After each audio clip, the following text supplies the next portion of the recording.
আজকাল যখনই কোথাও ঘুরতে যাওয়ার প্ল্যান হয়, বন্ধুদের স্ন্যাক্স বানানোর আবদারটা আমাকেই করে।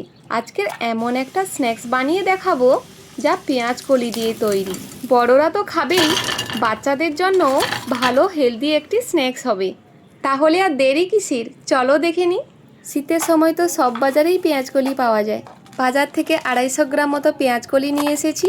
পেঁয়াজ কলিগুলো ভালো করে ধুয়ে একটি চাকুর সাহায্যে ছোট ছোট করে কেটে নিচ্ছি। আর এই রান্নায় আমি অনেক ছোট ছোট টিপস দিয়েছি, যা রান্নাটা করতে সহজ হবে আর একটুও তেল টানবে না। পুরো আমার মতো পারফেক্ট হেলদি স্ন্যাক্স বানাতে পারবেন। অবশ্যই স্কিপ না করে প্রতিটা স্টেপ ফলো করুন। এই স্ন্যাক্সটি বানানোর জন্য একটা শুকনো মশলা বানিয়ে ফেলবো। তার জন্য লাগবে গোটা গরম মশলা, 1 চা চামচ পানমৌরি, 1 চা চামচ গোটা ধনে, 1/2 চা চামচ গোটা জিরে দিয়ে হালকা ভেজে নেব। আর এই মশলাটি এই স্ন্যাক্সের জন্য সবথেকে বেশি ইম্পর্ট্যান্ট, যা এর টেস্টকে আরও বাড়িয়ে তোলে।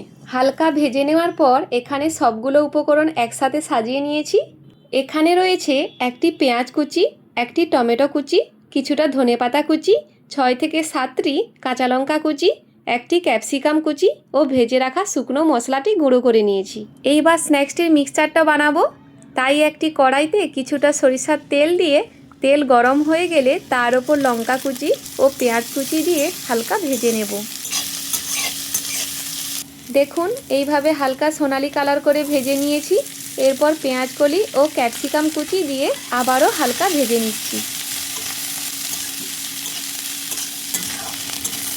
হালকা ভেজে নেওয়ার পর কেটে রাখা আলুগুলো দিয়ে তার ওপর পরিমাণ মতো লবণ, 1 চা চামচ হলুদ ও 1 চা চামচ লঙ্কার গুঁড়ো দিয়ে কিছুক্ষণ ভেজে নিচ্ছি। তুমি আবার পেঁয়াজ কলির কি সবজি বানাচ্ছ? আমি কিন্তু খাবো না বলে দিলাম।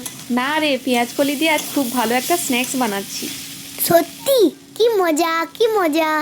তারপর টমেটো কুচি ও ধনেপাতা কুচি দিয়ে ভালো করে কষাতে থাকবো, যতক্ষণ না পর্যন্ত আলুগুলো পুরো সেদ্ধ হচ্ছে। তার জন্য বারবার ঢাকা লাগিয়ে কষাতে হবে। নমস্কার বন্ধুরা, আমি মন্টু, আপনারা দেখছেন মন্টুর রান্নাঘর। ভালোভাবে ভেজে নিয়েছি, আলুগুলোও প্রায় সেদ্ধ হয়ে গেছে। এরপর সেই বানানো গুঁড়ো মশলাটি দিয়ে তার মধ্যে 1 চা চামচ চিনি দিয়ে ভালো করে কিছুক্ষণ মিশিয়ে নেব। তো বন্ধুরা, এখনো পর্যন্ত যারা যারা এই ছোট্ট বন্ধুর চ্যানেলটিতে সাবস্ক্রাইব করেননি, প্লিজ ভিডিওটিতে একটি লাইক করে চ্যানেলটিতে সাবস্ক্রাইব করে আমার পাশে থাকার অনুরোধ রইল। পেঁয়াজ কলির মিক্সচারটা একটি পাত্রে নামিয়ে নিয়েছি। আর এদিকে একটা বোল্ড নিয়ে নিয়েছি। এই বোল্ডের মধ্যে দিয়ে দিচ্ছি 3 চামচ মতো ময়দা। তার ওপর অল্প অল্প জল দিয়ে একটা ব্যাটার বানিয়ে নিচ্ছি। এই ব্যাটারটা খুব বেশি ঘনও হবে না, আবার পাতলাও হবে না।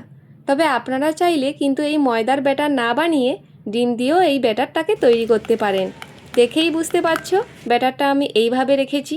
পেঁয়াজ কলির চপ বানানোর জন্য কিছু ব্রেড ক্রাম্ব নিয়ে নিয়েছি। এখানে পেঁয়াজ কলির মিক্সচারটাও ঠান্ডা হয়ে গেছে।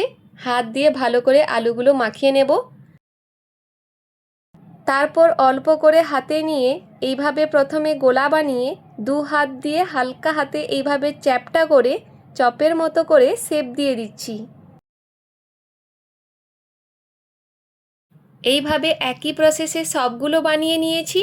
তারপর যে ময়দার ব্যাটারটা বানিয়েছিলাম, এক এক করে এইভাবে ব্যাটারের মধ্যে ডুবিয়ে নিয়ে একটি চামচের সাহায্যে তুলে এক্সট্রা ব্যাটারটা ঝরিয়ে ডাইরেক্ট ব্রেড ক্রাম্বের মধ্যে দিয়ে দেব। তারপর হাত দিয়ে এইভাবে ভালো করে কোট করে নিচ্ছি। একই প্রসেসে সবগুলো এইভাবে বানিয়ে নিয়েছি। তারপর একটি কড়াইতে তেল দিয়ে ভালো করে প্রথমে তেল গরম করে নিয়েছি। এইবার আমি এক এক করে চপগুলোকে দিয়ে লালচে করে ভেজে নিচ্ছি। আর মনে রাখবেন, চপগুলো তেলে দেওয়ার আগে অবশ্যই গ্যাসের ফ্লেমটি মিডিয়াম রাখতে হবে, না হলে ওপরের অংশ লালচে হয়ে যাবে কিন্তু চপগুলো ক্রিস্পি হবে না। এই চপগুলো ভাজতে বেশিক্ষণ টাইম লাগে না, 2 থেকে 3 মিনিটের মধ্যেই ভাজা হয়ে যায়। দেখুন চপগুলো কত লোভনীয় দেখাচ্ছে। দেখে কেউ বলবে না যে এই চপগুলো পেঁয়াজ কলি দিয়ে বানানো। বিশ্বাস করুন বন্ধুরা, এই স্ন্যাক্সটি দারুণ খেতে, মজাদার একটা স্ন্যাক্স। এইভাবে পারফেক্ট বানাতে চাইলে পুরো প্রসেস ফলো করে বানাতে হবে। আশা করি এই ভিডিওটি আপনাদের ভালো লেগেছে। যদি ভালো লেগে থাকে তাহলে কমেন্টে অবশ্যই জানাবেন। আমি আসছি আবার পরের ভিডিও নিয়ে। ভালো থাকুন, সুস্থ থাকুন।